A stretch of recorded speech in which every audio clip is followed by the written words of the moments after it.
give me a little space. Tiny one.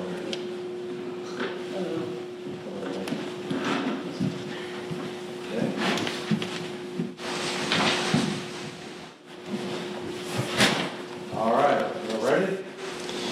First thing I want to do is announce our captains for this game. We actually have voted. Our players have voted for our permanent team captains. This was a coach's vote. Again, we as coaches vote on a weekly basis who should be the captain for any particular game. And at the end of the year, which was actually Sunday's meeting, we did have a team vote for the permanent captains, and that'll be announced at our banquet. So this is a coach's vote. So on offense, Braxton Berrios. On defense, Jaquan Johnson. Also on defense, Chad Thomas. And then Badgley for special teams. All right. Next, I'm going to announce all the first team All-ACC recipients. Okay, we got Michael Badgley.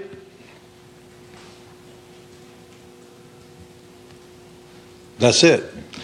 Okay, next, let's talk about our opponent, Clemson. They are really an amazing team. They won 42 of the last 45 games. That's pretty special. I'll start with their offense. Of course, Dabo Swinney leading the way, doing a wonderful job. Leading the way for the team. They've got some great coordinators there, too. I know Jeff Scott personally coached with his father at Florida State, watched Jeff kind of grow up.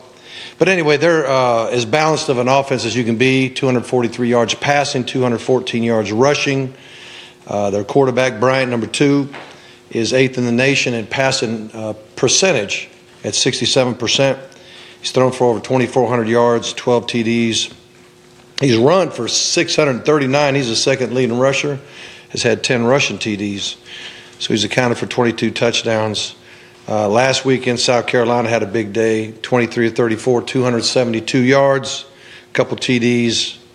The running backs, a little bit by committee, but what a great group of backs. What a great committee they are.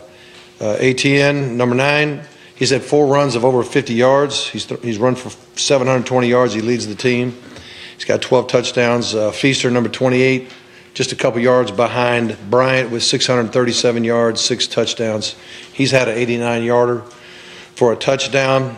Receiving core, a bunch of guys making plays, but I'll mention a couple of them. Number 13, Renfro, the young man that actually caught the winning catch in the national championship a year ago. He's got 50 catches for 526 yards and has had 26 straight games with a catch. Kane, number 8, 49 catches, just one behind Renfro, 629 yards, 5 TDs, and he's had 35 games in a row with the catch. Their offensive line, stacked. Matter of fact, I think they have 2 or 3. I think they have 2 first-teamers on the All-ACC team, offensive line, and 3 defensive linemen on the All-ACC. So, up front, they're big and strong like they need to be. Hyatt, their left tackle, number 75, is going to have his 41st start, one of the better tackles in America. Crowder, number 55, has played a bunch of games, I think 39 starts in a row. And their O-line is averaging over 300 pounds. They got a 305-pounder, 330, 305, 340, and then they got a guy only 290, but he's one of the more athletic players. And then just another stat offensively, in the red zone, they are 73% touchdown efficient, which is big. Coach Venables, their defensive coordinator, heads that bunch up. They're top 10 in America in 4 categories. The number 1 category in my mind is scoring defense, 13 yards a game. Also, total yardage, only 283 yards per game they give up. They've had 40 sacks. I think we're about there ourselves as well. And they're top 10 in fewest yards per play. I think it's 4.5 yards per play. So doing a great job there. And we talked a little bit about their D-line as far as being all ACC guys, but 99 Farrell, 90 Lawrence, 42 Wilkins, 7 Bryant, all making tackles for loss, sacks, batting balls down, intercepting balls. And that's not all of them. They've got more that they rotate very strong in that area. I would say the strength of their team is D-line. They have a Buckus Award finalist in number 6, O'Daniel. He's in his 55th game, I believe it is. The cornerbacks, number 31, Carter, number 1, Mullen. Both got interceptions. Mullen's got 3 picks, 36 tackles, playing real great. Their safeties, they play a bunch of those. Smith, number 25, Muse, number 19, number 12, Wallace, and number 11, Simmons, all get in the game and make plays. Just a lot of guys playing a lot of snaps. And then McLeod, their punt returner, is averaging 12 yards per return. And ATN's the number 1 kick returner with 21 yards per return and kickoff return. So not a good team, but a great team, and a championship team. And so we know we got a tremendous challenge. We're thankful for it. I think the team today that I'm coaching today, and not on the road, although I love recruiting, but it's nice to be home preparing for a game. When a year ago we're beating the bushes recruiting. So I think our recruits understand why we're not getting out on the road this week in preparation for this big game, and I know they're excited about watching it, so that's a good thing too. So I'll open it up for anybody's question. Mark, this team seems to thrive on people doubting them, perceived disrespect. The fact you have only one All-ACC first-team player. Is that all we have? Apparently so, as you noted. Will you mention that to your players? And do you personally think that that's a sign that your roster is undervalued by whoever is voting? There's a lot of great players on these first teams, so you can't say that these guys shouldn't be first team at all. They're really good players, so I don't want to take a thing away from them. I'm not going to mention it to the players. I mean, they may catch it through the grapevine somehow. Mark, do you think that Michael Irvin, aside from just kind of knowing what he has to do, do you think that he's going to be able to, forget the stage, forget, the big lights and all that stuff? Yeah. Well, he's played in games. He's played in big games. So it's not like Michael hasn't played any. He's played a good bit.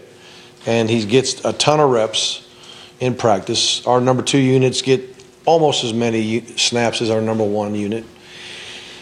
And, so he knows what to do. He knows how to do it. He just got to do it. And there's hardly been a player that didn't, raise his level of play when he became a starter. Playing a lot, whatever, and then all of a sudden, bam, I'm the guy. Well, I don't know what happens. It's just human nature. It's like everybody's counting on me. I know 100% I'm going to not only play some, I'm going to play a lot. My team needs me, and I need to be prepared the best I can. And I think it just adds to the adrenaline factor going into a game, so I think it'll be fine. With tight end, do you have to pull back anything in your playbook at all, not having heard you? No. We thought about it for a minute, and then we said, you know what? We got to do what we do. There's too much. We've hardly run a snap in 2 years without a tight end, really. So it's very important to our offense, that position. Coach, what is it about this team that seems to play with a more fire when the lights are brighter? I don't know. I'm glad we do. The lights will be as bright as they can be for sure. And so far we have, I don't know, I guess the word is embrace. We've embraced the moment, embraced the amount of importance of a game, or how much hype goes into a game. We've gotten excited, and that's good. You want guys that'll, all I ask from them is just every ounce of their competitive spirit, let it go. Turn it loose. That's it, and that's all we can ask from these guys. And, just get after it, and we'll see where we end up in the end. But if they keep playing as hard as they've been playing with the type of spirit and all, I think we'll be fine. Obviously, composure is the key, but do you feel the guys play a little bit better when they're angry? I think everybody plays better when they're angry, quite frankly. I mean, I think I coach better when I'm mad. I think I get my point across better sometimes when I'm mad, but I think, because football is such a physical game, for whatever reason, if you're mad about something, or you just you might have just ran a play and got whipped and you're not happy about it, it usually gets you a little bit more fired up to play the next snap and play with the physical attitude. And so, yeah, I mean, do you have to be mad to play football? I don't know. But I most guys I've seen get mad tend to play better. So. Do you often coach when you're mad? Yeah, sometimes I'm mad. No one knows I'm mad. Now, the guys on the headset know I'm mad. You know, I mean, people will see a certain image of me looking calm and all that, but they don't necessarily hear everything I say or everything I think. You know, and I try to choose my words because the words of a head coach are pretty powerful. I mean, if you say something to a kid in anger, it could set him back a minute. You know, some guys, they can roll off their back. Some guys, it's like, whoa, the head coach just said that, you know. And I learned over the years, you just got to, you know, choose your words wisely. But because I'm coaching every snap, coaching quarterbacks, calling plays, right in the middle of everything, you know, I do that more out of just the passion of the game and the excitement of the game for me personally.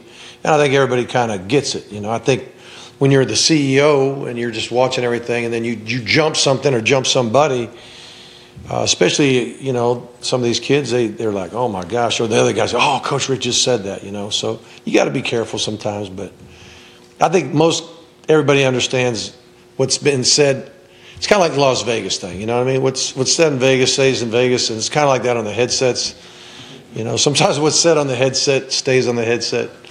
But I try not to get too riled up. Mark, how has Malik responded? You know what? I think great. I think Malik's responded great. I was kind of wanting to observe his demeanor or his body language or anything, even his voice. But, you know, he knew when the game was over and we were all packing up and everything. I mean, he knew he was our guy. He knew there was no controversy on who's going to start the game or anything like that. He also knew he was struggling. He knew he was struggling. And he was like, I was struggling. We all tried to do something, and it wasn't like he thought we were crazy or anything like that. But it could shake up a guy, but I think he knows that we believe in him, and I do believe in him. And I don't think there's any doubt he gives us the best chance to win. How did he react when you took him out for that series? Well, he just said, okay. I mean, I don't know what he felt. You know, he's like, what can he say or what can he do? But I know in between series he came up to me and said, Coach, I really want to lead this team. Will you let me back in the game? And I said, yes, put him back in the game. Probably would have anyway, getting into the 1 minute drill, which he has the most experience at doing. But I was glad to see him not sit on the bench and pout. He was up, he was trying to help his teammates, and then he kind of grabbed me and said, Coach, I'd like to go back in there and try to lead this team to victory. I said, you're in. So that was good. Mark, we ask you every week, but tonight's the rankings come Right. out. And you're probably going to drop out. You probably figure that. But We'll go down. We lost. Exactly. But the thing is, then there's only one left. Right. If you win this game, no matter how the game goes, do you think you deserve then to be in the playoffs? Oh, I do. Oh, yeah. I think whoever wins the ACC this year in particular, you ought to be in. You know, I mean, there may be a year where there's two teams with 2 or 3 losses, and maybe that's not the case. But, yeah, I think whoever wins it ought to be in.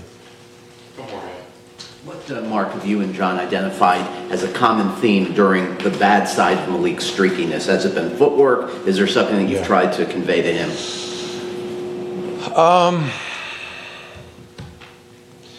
I mean, he has not had many issues at all in his decision-making process. His decisions have been really pretty good. There's a couple that maybe he should have gone here or here, but some of those are judgments, you know. Is he open? If he's not, go to here or go to here. So some of it's a judgment call, and he's the best one to judge it because he's the one standing in the pocket. You know, we can see it from up top, and we can see it with nice and calm in the air conditioning as we watch the tape. You know, but we're not back in there. So I think his decision making has been excellent overall. Not perfect, but very good. And then, but there was that game in particular. He missed open receivers too often, and why he did that, I couldn't sit there and watch the film and say your foot was a little bit different here, or you were overstrided, or I mean, we might have overcoached how to hit somebody on a deep ball. I don't know. Probably our fault. Coach, how eager are you to see how your team responds? It's been a while since you guys took an L, so. Yeah, it'll be interesting. You could kind of tell how the team responds in practice. Sunday evening we have our first practice, and it was very excellent as far as energy and enthusiasm and excitement and just wanting to know the plan. And we were a little bit further ahead than most Sundays, and so we got to install a little bit more. And they did a great job. I mean, when we called them up, I was like, offense, you kind of exceeded what I thought you could do on the first day. Because usually you put some things in and you'll be like, well, by Tuesday or Wednesday we'll figure out if we need it or not, or we can perfect it or not. And not that they were perfect, but they were excellent on Sunday. So I think they've responded well, and that they get to play another game. It's a huge game, and they're fired up about it. Thanks, everybody. All right. Thank you.